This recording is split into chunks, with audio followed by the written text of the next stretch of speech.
Well, hey, thank you both for sitting with us here at the Mixing Materials Podcast. I'm sitting with Elizabeth Pastuszka with the Asphalt Pavement Association of Indiana and Debbie Schwarman with Wisconsin Asphalt Pavement Association, also known as APAI Yes. and WAPA, not to be confused with WAPA. Correct? Correct. Well, thank you both for being here. So if you could officially start our podcast, Debbie, by turning on our light. Yeah. We're officially on the air. Well, hey, thank you both for joining us. I see you guys at all sorts of different meetings, not all of them, but I do see you around. I think you and I walked the test track We at did. the NCAT meeting last year. Yes. So from your respective roles, and maybe actually, before you answer my question about why do you come to such meetings like AAPT and the test track meeting, maybe if you could both just share with me, what are your roles at your association? Starting with you, Elizabeth. Sure. So I am the Director of Technical Services at APAI, and one of my main goals that I work with is through research and bringing back research to Indiana and to our DOT and finding ways to improve our pavement performance through different new technologies. And then I go out and I train locals and even some contractor members. And when you and I first met, Debbie, you were in a similar role with WAPA, correct? Yes, I was. So I was the Director of Engineering with them for about 9 years, and then it'll be almost 2 years that I took over as the Executive Director. Great. And so Elizabeth, when you're coming to like a meeting like AAPT, you're looking to bring information back for research opportunities? Yes. Yeah, And absolutely. In your role as Executive Director, Debbie, what do you get from coming to a meeting like this? A lot of the similar stuff. You know, we serve on Wisconsin. We have a highway research program. We also have the steering committee, which guides, what research projects get funded and what moves forward. So a lot of it is to stay on that cutting edge, and I attend TRB, but that, is kind of at a whole different level where I feel like this winds up being a little bit more practical research that is ready for implementation. I see. So it's to kind of, really get a hold of it and really feel like I can know and understand it a little bit better to take it back. I see. For me personally, I tend to gravitate things that are almost like camera ready, if you will, things that you can really kind of take back with you and use. So I think we're probably wired similarly in that regard. So being here at AAPT, is there anything that you saw in any of the presentations or the poster sessions that stood out to you? Maybe Elizabeth, do you want to take that first? Sure. So I yesterday there was a couple of presentations that really stood out. The Utah HighMod presentation and their experience with HighMod and how they actually used the technology and implemented it into their, surface mixes. I found that to be very interesting and got my mind thinking, where could we start using this? And how they basically swapped it out for SMA. So I found that very interesting. And then the Caltrans I-5, that contractor experience was just, it was jaw-dropping. I was just like, oh my gosh, I don't know how they worked through it. It was just a really, really eye-opening presentation. Got it. So when you say HighMod, you're talking about highly modified asphalt. That's correct. Heavy polymer loads. Yes. Yes. And you said one of the things that came out of that is instead of building stone mastic asphalt SMAs, they're able to use this HighMod technology. And what was the benefit from them that you thought that you heard in that presentation? I was kind of surprised to hear that the contractors preferred the highly polymerized surface over the SMA, dense graded. And that kind of caught me off guard. So that was the first time I heard that. Really? Well, so when you and I first met, you were a technical director at E&B Pavement. I was. In Indiana. Yes.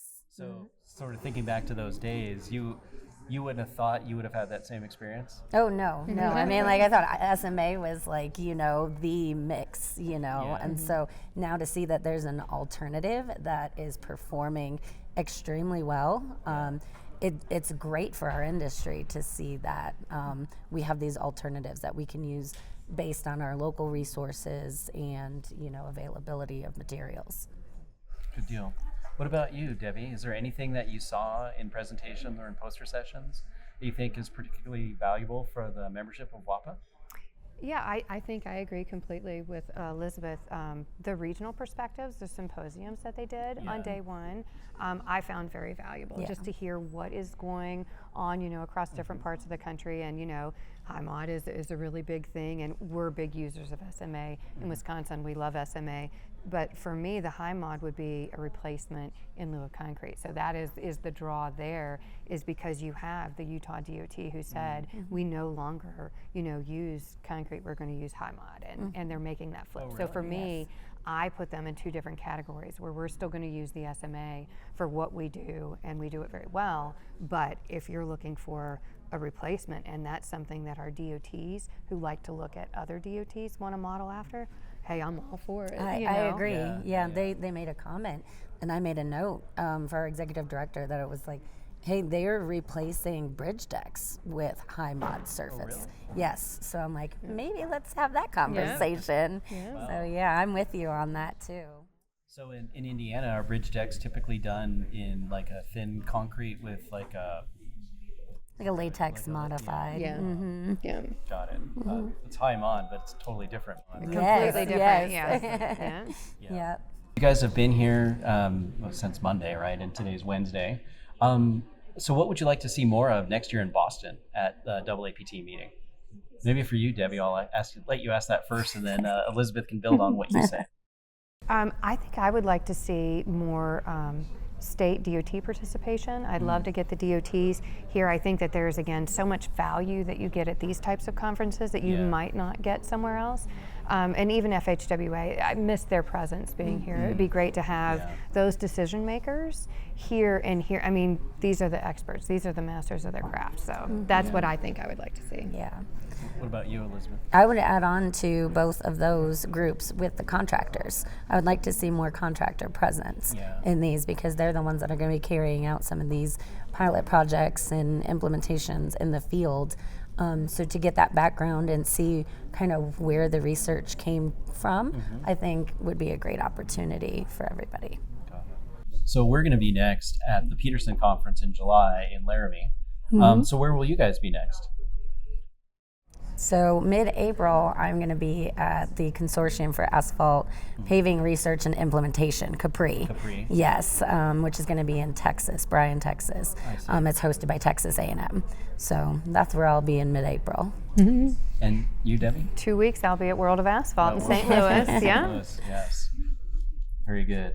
Well, can I switch gears a little bit? Sure. Because on the Mixing Materials podcast, I don't think a lot of people understand how tight-knit our community is. And, I appreciate both of you, sitting with me.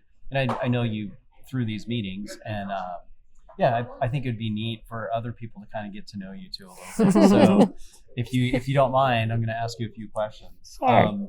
So you're both part of state pavement associations. So what theme song represents your state pavement association? Who wants to go first on that one? It's going to sound a little bit cheesy, but I'll go ahead and say it. When I was thinking about this, I was like, what would it be? What would it be? And I would say the I'll Be There For You, the theme song to Friends, So our song is similar theme as what yours is, and it's I Get a Little Help From My Friends by the Beatles. Yeah. Good. Yeah. So Very good.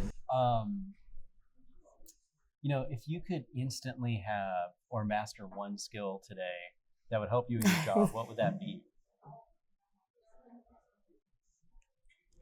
For me, I think it would be because I'm trying to make a conscious effort to listen before I speak, because I am one of the first ones like, I just want to say what comes to mind, kind of a thing. So it would be, I'm trying to be better at listening and then being mindful with the words that come out of my mouth afterwards.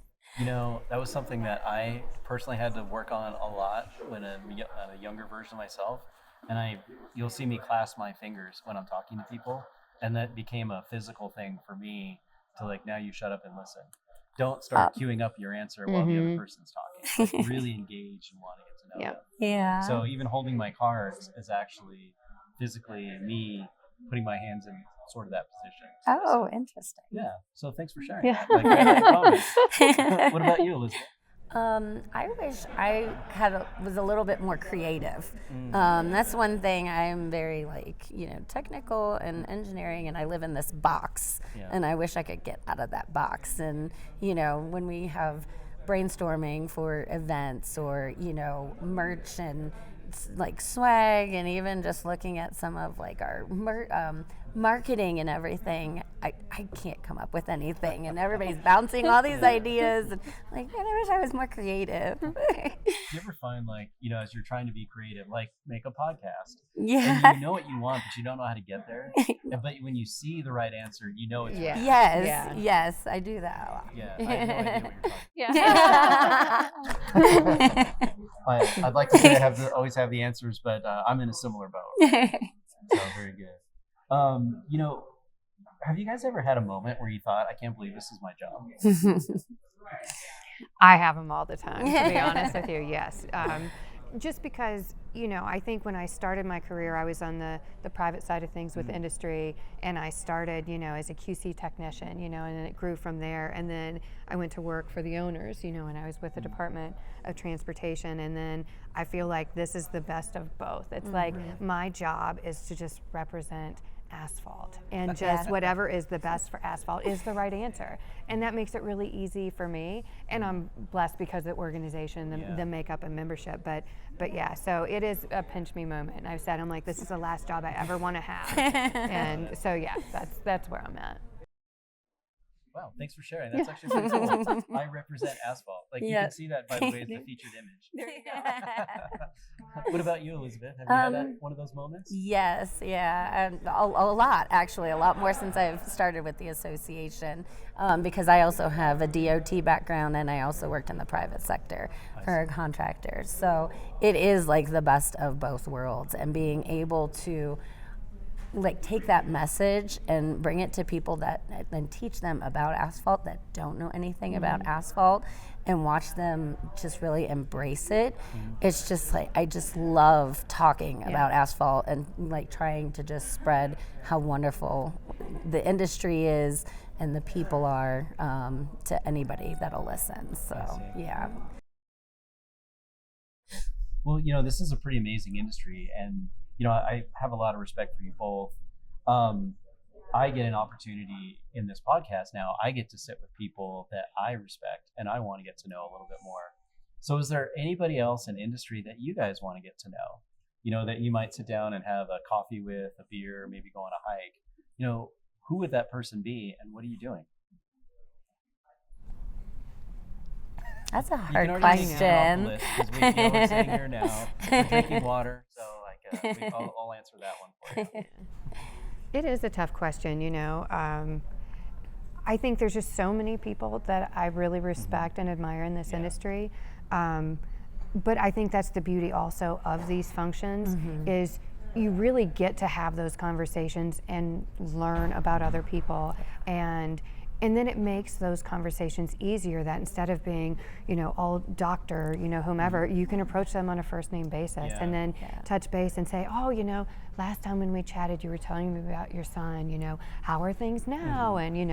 And all. So I think that's huge. To throw out some names, to be honest, I kind of make little jokes about it of, oh, it's so nice to see you outside of the computer, because we are all spread out across the country. So it is nice to actually get to know. But one of them, honestly, and I probably shouldn't say, would be Bill Pine, because I hear him a lot. I've listened to him speak plenty of times, but other than an elevator ride or a quick little conversation, I've never sat down and shared a beer or whatever he might prefer to drink. He'll have to let me know. But yeah, he would be one that I would probably like to corner for a little bit and get to know a little better. Yeah, we're pretty lucky as an organization. We do business with people that tend to be on my short list of people I want to know. That's not to say that we don't do business with everybody or other people, but I'm pretty lucky because the people that I have a lot of respect for that I get to see at these meetings tend to gravitate to us. So yeah, I guess I'm echoing what you're saying.